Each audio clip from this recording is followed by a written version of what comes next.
नमस्कार दोस्तों। इस वीडियो में देखेंगे कि वन वे अनोवा कैसे परफॉर्म किया जाए एसपीएसएस में और ये है क्या। तो जो हमने इंडिपेंडेंट सैंपल टी टेस्ट देखा ये उसी का एक्सटेंशन है।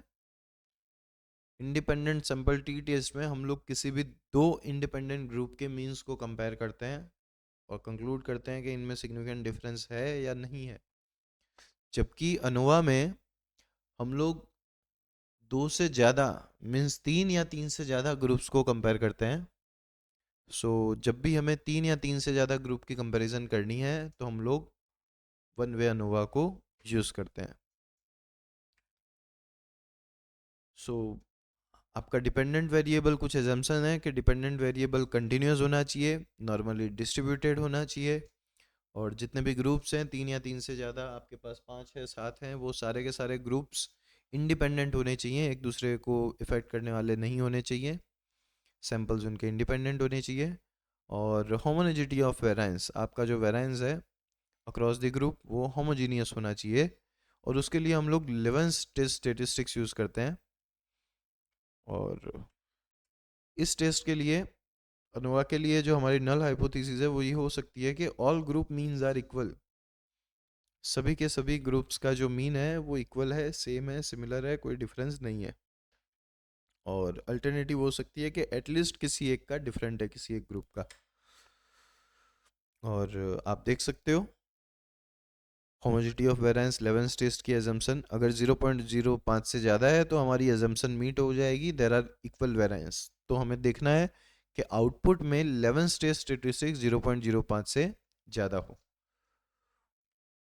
पोस्ट हॉक टेस्ट की डिस्कशन हम लोग नेक्स्ट वीडियो में करेंगे।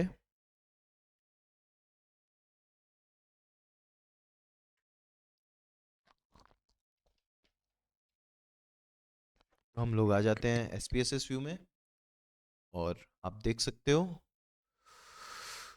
कि हमें आइडेंटिफाई करना पड़ेगा। सबसे पहले ये हमारा सेम डेटा सेट है, हमें आइडेंटिफाई करना पड़ेगा कि कौन से वेरिएबल में दो से ज़्यादा ग्रुप हैं। तो जेंडर तो हमने इंडिपेंडेंट सैंपल टी टेस्ट किया क्योंकि दो ग्रुप से मेल फीमेल। एज में कोई ग्रुप नहीं है, स्केल वेरिएबल है। एजुकेशन में आप देख सकते हो, यस यहाँ पे हमारे पास पांच ग्रुप है।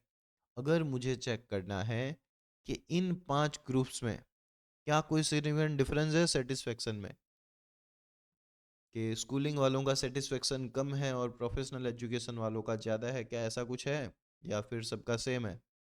उसके लिए हमें एनओआई यूज़ करना है, या फिर मैं अवेयरनेस चेक करना चाहता हूँ कि स्कूलिंग वालों की अवेयरनेस कम है, प्रोफेशनल एजुकेशन वालों की ज़्यादा है, something like that. Yes, next variable occupation, इसमें भी आप देख सकते हो छः ग्रुप है हमारे पास, अदर में कोई भी रिस्पोंडेंट नहीं है, तो हमारे पास पांच ग्रुप है। यहाँ पे भी हम चेक कर सकते हैं कि क्या किसी स्टूडेंट और बिजनेसमैन की अवेयरनेस में डिफरेंस है, government job, private job, home maker, क्या इनकी अवेयरनेस लेवल पहले सेम थी या कुछ डिफरेंस था, स्टूडेंट की ज़्यादा है, होम मेकर की कम है, समथिंग लाइक दैट। तो ये हमें आइडेंटिफाई करने के लिए जाना पड़ेगा अनोवा टेस्ट के लिए। देखते हैं, एनालाइज में जाएंगे, कंपेयर मीन्स में जाएंगे, और वन वे अनोवा आप देख सकते हो सबसे नीचे, इस वन वे अनोवा पे क्लिक करेंगे और मैं आपको दिखा देता हूँ। नॉर्मल विंडो आपको ऐसा दिखेगा, ब्लैंक होंगे दोनों। आपको डिपेंडेंट लिस्ट में आपका स्केल वेरिएबल रखना है जो आप टेस्ट कर रहे हो, और फैक्टर में आपको रखना है आपका categorical variable, grouping variable. Post ऑक टेस्ट में मुझे अभी कुछ भी नहीं करना है, कॉन्ट्रास्ट में कुछ भी नहीं करना है। ऑप्शंस में मैं एक्सट्रैक्ट करूंगा descriptive, fix, random, homogeneity of variance और वेल्च टेस्ट। ओके क्लिक करेंगे और आप देख सकते हो हमें डिस्क्रिप्टिव स्टेटिस्टिक्स मिल चुके हैं, सबसे पहला टेबल। और ये पांचों group, schooling, graduation, post graduation, higher education और प्रोफेशन, इन पांचों ग्रुप का हमें डेटा मिल चुका है यहाँ पे। ऑब्जर्वेशन कितने हैं, mean, standard deviation, lower bound, upper bound, आप इसको इंटरप्रेट कर सकते हो। Test of homogeneity of variance, आप देख सकते हो कि इसकी सिग्निफिक, ये हमारा एजम्पशन है कि वेरिएंसेस कैसे होने चाहिए, इक्वल, होमोजीनियस।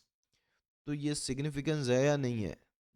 तो 0.480, इट मीन्स हमारी एजम्पशन मीट हो चुकी है। अगर ये 0.05 से कम होता तो हमारी एजम्पशन वायोलेट हो जाती और हम अनोवा के बेस पे इसका इंटरप्रिटेशन नहीं कर सकते थे। यहाँ पे हमारी अजम्पशन मीट हो चुकी है, तो नो इश्यू। हम लोग अनोवा के लिए जाएंगे और बिटवीन ग्रुप की हम आप देख सकते हो सिग्निफिकेंस वैल्यू हम देखेंगे 0.795 है। यहाँ से हम इंटरप्रेट करेंगे 0.795 से। अब ये 0.795 0.05 से कम है या ज़्यादा है? सो ये ऑब्वियसली ज़्यादा है। अगर ज़्यादा है तो हम लोग नल हाइपोथेसिस रिजेक्ट नहीं कर पाएंगे, we fail to reject the null hypothesis. और हमें कंक्लूड करना है कि there is no significant difference in satisfaction level among different levels of education. आपका एजुकेशनल लेवल कितना भी हो, आपके सेटिस्फेक्शन में कोई भी सिग्निफिकेंट डिफरेंस नहीं है। और we can say the satisfaction level is similar और equal across the different levels of education. मैं किसी दूसरे वेरिएबल के साथ भी ये अनोवा परफॉर्म करके देखना चाहूँगा। तो एजुकेशनल क्वालिफिकेशन को हम लोग हटाते हैं, एजुकेशनल क्वालिफिकेशन को ही रखते हैं। मैं डिपेंडेंट वेरिएबल को चेंज करता हूँ। डिपेंडेंट में मैं अगर अवेयरनेस ले लूँ तो आप देख सकते हो कि अगेन हमारे ग्रुप्स तो यही थे 5 एजुकेशन वाले। और हमारी test of homogeneity of variance जो है इसकी पी वैल्यू 0.05 से यहाँ पे कम है। इसका मतलब हमारी एजम्पशन इक्वालिटी ऑफ वेरिएंस वाली एजम्पशन, इक्वल वेरिएंस वाली एजम्पशन यहाँ पे मीट नहीं हो रही है। तो हम लोग इस अनोवा के रिजल्ट्स पे हम लोग इंटरप्रेट नहीं कर सकते हैं, ये मिसलीडिंग हो सकता है। सो इस केस में हमें क्या करना है, जब हमारी एजम्पशन ही वायोलेट हो गई, 11 स्टेटिस्टिक्स हमें वायोलेट हो गई, तो क्या करेंगे? सो अगर आपको रिजल्ट्स आपको प्रॉपर इंटरप्रेट करने हैं तो आप वेल्स टेस्ट में आइए और वेल्स स्टेटिस्टिक्स आप देखिए, उसकी सिग्निफिकेंस वैल्यू अच्छा ये 0.00 है।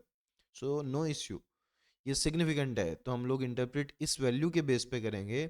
इसका मतलब है नल हाइपोथेसिस रिजेक्ट हो रही है, हमारी पी वैल्यू 0.05 से कम है, तो नल हाइपोथेसिस रिजेक्ट हो रही है। It means there is at least कोई एटलीस्ट एक ग्रुप ऐसा है जो कि सिग्निफिकेंटली डिफरेंट है बाकी सभी ग्रुप पे। मतलब satisfaction level is not similar, sorry I repeat, satisfaction level was similar जो हमने पहले देखा, लेकिन यहाँ पे हमने वापस वेरिएबल चेंज करके अवेयरनेस लिया है। तो जो अवेयरनेस लेवल है वो सिमिलर नहीं है सभी एजुकेशनल लेवल में, वो डिफरेंट है। अब कितना डिफरेंट है, कैसे डिफरेंट है, वो हम लोग ऑब्जर्वेशनल इंटरप्रिटेशन कर सकते हैं या फिर वो चेक करने के लिए हमें पोस्ट हॉक टकी टेस्ट के लिए जाना पड़ेगा। सो फिलहाल इस वीडियो में इतना ही, हम लोग अनोवा तक ही देखेंगे। नेक्स्ट वीडियो में हम लोग देखेंगे कि पोस्ट हॉक टकी टेस्ट कैसे किया जाता है।